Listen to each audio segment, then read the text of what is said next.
Employment bank অর্থাৎ পশ্চিমবঙ্গের employment exchange অফিসের যে অফিসিয়াল ওয়েবসাইট রাজ্য সরকারের, সেই ওয়েবসাইট থেকে আজকে আপনাদের সঙ্গে আলোচনা করব একটা প্রকল্প নিয়ে, এবং সেই প্রকল্প হচ্ছে লোন প্রকল্প।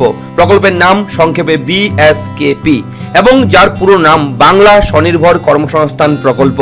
এই বাংলা স্বনির্ভর কর্মসংস্থান প্রকল্পের মাধ্যমে কিন্তু প্রচুর টাকা লোন দিচ্ছে বেকার ছেলে মেয়েদের জন্য, অর্থাৎ যারা এখনো পর্যন্ত কোনো সরকারি চাকরি পায়নি এবং যারা পড়াশোনা কমপ্লিট করার পরেও যারা চাকরির জন্য ছোটাছুটি করছেন এবং যারা ছোটখাটো কোনো ব্যবসা করতে চান, তারা কিন্তু এই ভিডিওটি অবশ্যই দেখবেন, কারণ ব্যবসা করতে হলে আপনার কিন্তু পুঁজির দরকার রয়েছে, এবং সেই ব্যবসার পুঁজি কিন্তু দেবে এবার পশ্চিমবঙ্গ রাজ্য সরকার। এবং ইতিমধ্যেই কিন্তু আপনারা রয়েছেন পশ্চিমবঙ্গের এমপ্লয়মেন্ট ব্যাংকের অফিসিয়াল ওয়েবসাইটে।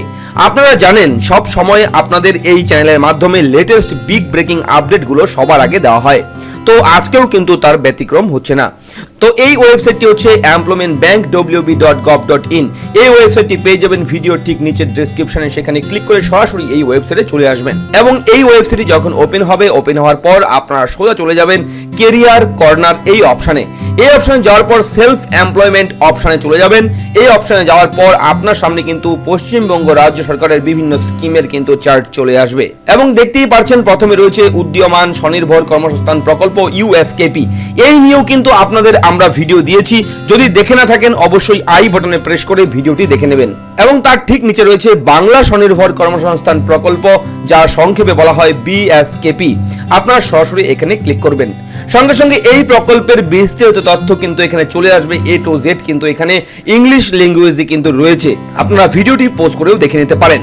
তো বলে রাখি, এখানে কিন্তু যে লোনের যে সিস্টেম রয়েছে সেটা হচ্ছে আপনি ম্যাক্সিমাম কিন্তু ইন্ডিভিজুয়াল একজন কিন্তু 10 লাখ টাকা পর্যন্ত লোন নিতে পারেন, অথবা আপনি যদি কোনো গ্রুপ করেন, গ্রুপ ওয়াইজ যদি তুলতে চান টাকা, যদি লোনের প্রয়োজন হয় তাহলে 25 লক্ষ টাকা পর্যন্ত কিন্তু আপনি এখানে লোন পেয়ে যাবেন। এবং পশ্চিমবঙ্গ রাজ্য সরকারের তরফে আপনি এখানে 20% সাবসিডি কিন্তু পেয়ে যাবেন, অর্থাৎ 20% ছাড় কিন্তু এখানে পেয়ে যাবেন, এবং সেই ছাড় কিন্তু দেবে পশ্চিমবঙ্গ রাজ্য সরকার। এবং আপনারা এখানে কিভাবে অ্যাপ্লাই করবেন এই লোনের জন্য, হাউ টু অ্যাপ্লাই, এর জন্য কর্তৃপক্ষ এখানে বলে দিয়েছে স্পষ্টভাবে। আপনারা যোগাযোগ করতে হবে ব্লক অফিস অর্থাৎ BDO অফিস, অথবা মিউনিসিপ্যালিটি কর্পোরেশনের অফিস, অথবা আপনারা কিন্তু যোগাযোগ করতে পারেন আপনার এমপ্লয়মেন্ট এক্সচেঞ্জ অফিসারের সঙ্গে। হ্যাঁ বন্ধুরা, এমপ্লয়মেন্ট এক্সচেঞ্জ অফিসেও আপনারা যোগাযোগ করলে সেখান থেকে কিন্তু সমস্ত বিস্তারিত তথ্য আপনারা পেয়ে যাবেন।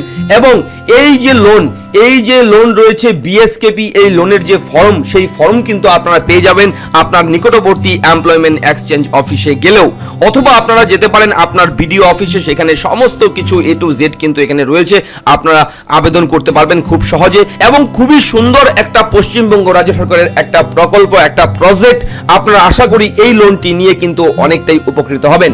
এবং এই লোন নিতে হলে কিন্তু প্রার্থীর বয়স কিন্তু এখানে থাকতে হবে 18 থেকে 45 বছরের মধ্যে, তাহলে আপনি কিন্তু এখানে এই লোনের সুবিধা পেয়ে যাবেন। এবং অবশ্যই কিন্তু আপনাকে আনএমপ্লয়মেন্ট যুবক হতে হবে, অর্থাৎ বেকার যুবক হতে হবে।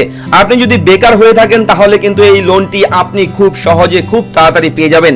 এবং অবশ্যই কিন্তু মান্থলি ইনকাম, ফ্যামিলির যে ইনকাম সেটা কিন্তু 15,000 টাকা থাকতে হবে, তাহলে কিন্তু আপনি এখানে আবেদনের যোগ্য। এবং বলে রাখি, অবশ্যই আপনার বিভিন্ন ডকুমেন্ট দরকার আছে এখানে আবেদন করতে হলে। কি কি ডকুমেন্ট লাগবে অবশ্যই জেনে নেবেন। আপনার ভোটার ID কার্ড, আধার কার্ড, আপনার এক্সচেঞ্জ অফিসের কার্ড, এবং আনএমপ্লয়মেন্ট সার্টিফিকেট। প্রথমে আপনারা অঞ্চল অফিসে, যদি রুরাল এরিয়া হয়, গ্রাম পঞ্চায়েত এরিয়া হয়, তাহলে পঞ্চায়েতের থেকে প্রধানের কাছ থেকে আনএমপ্লয়মেন্ট সার্টিফিকেট তুলতে হবে, তারপরে BDO অফিস থেকে কিন্তু সেটা ইস্যু করাতে হবে। এবং অথবা আপনি যদি পৌরসভা এলাকার হয়ে থাকেন তাহলে কিন্তু মিউনিসিপ্যালিটি কর্পোরেশন অফিস থেকে, দপ্তর থেকে আপনাকে আনএমপ্লয়মেন্ট সার্টিফিকেট একটা তুলতে হবে, এবং সেই সার্টিফিকেট দিয়েই কিন্তু আপনি এই লোন পেয়ে যাবেন। এবং সঙ্গে কিন্তু অবশ্যই আপনার এডুকেশন কোয়ালিফিকেশন। এবং আরো একটা বিষয় বলে রাখি, যুবশ্রী প্রকল্পের জন্য আপনারা যেভাবে আবেদন করেন এখানে এমপ্লয়মেন্ট ব্যাংকে, সেইভাবে কিন্তু এমপ্লয়মেন্ট ব্যাংকেও আপনার নাম নথিভুক্ত থাকতে হবে, অর্থাৎ আপনাদের এমপ্লয়মেন্ট ব্যাংকে কিন্তু নাম নথিভুক্ত থাকতে হবে, তাহলে কিন্তু আপনি এই লোন পাবেন, না হলে কিন্তু এই লোনের সুবিধা আপনি পাবেন না। এবং বলে রাখি আপনারা কিভাবে এমপ্লয়মেন্ট ব্যাংক অর্থাৎ এখানে কিভাবে অ্যাপ্লাই করবেন সেটা নিয়ে ভিডিও কিন্তু ইতিমধ্যে চ্যানেলে রয়েছে, আপনারা দেখে নিতে পারবেন। তো আজকে এই ইনফরমেশন দেওয়ার ছিল, যদি ভালো লাগে অবশ্যই লাইক করবেন। ফিরছি পরবর্তী ভিডিও নিয়ে।